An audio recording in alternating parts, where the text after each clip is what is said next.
The European Union leaders have finally reached a deal on a huge post-coronavirus recovery package. It involves 750 billion euros in grants and loans. About 390 billion euros will be given in the form of grants to pay for various medical activities, such as prevention and to buy vaccines. A part of this sum will be spent on medical equipment.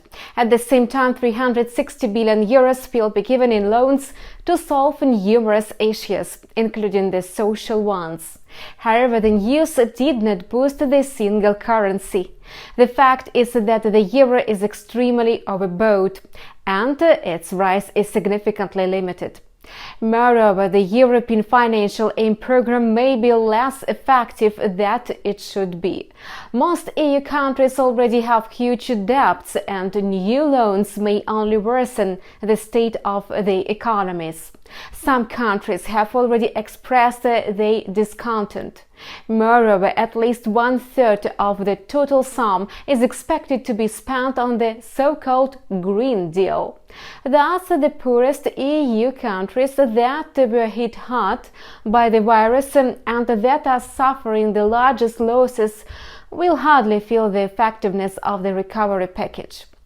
These factors have kept the euro's advance.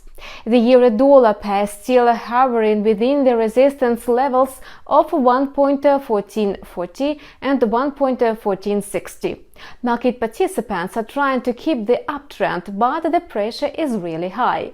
Thus, the number of buy deals is dropping. In other words, market participants are closing their deals, causing the pairs slow down and rebound.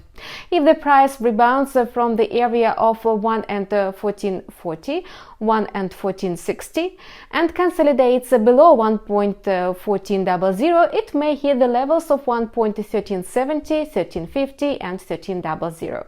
According to the alternative scenario, the euro-dollar pair may break the area of 1.1440 and 1.1460 and consolidate above 1.1470 to reach the level of 1.1495.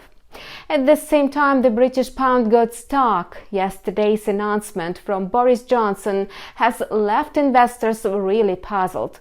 The UK's Prime Minister said that he will not introduce quarantine whatever happens.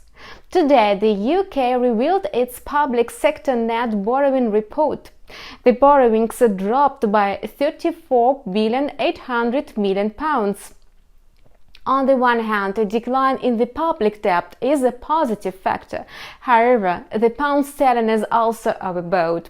That's why it's still trading near the same levels.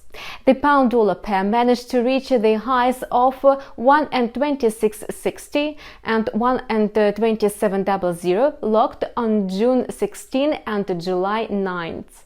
However, the pair slowed down near these levels. Such a rally points to the fact that the British currency is overbought.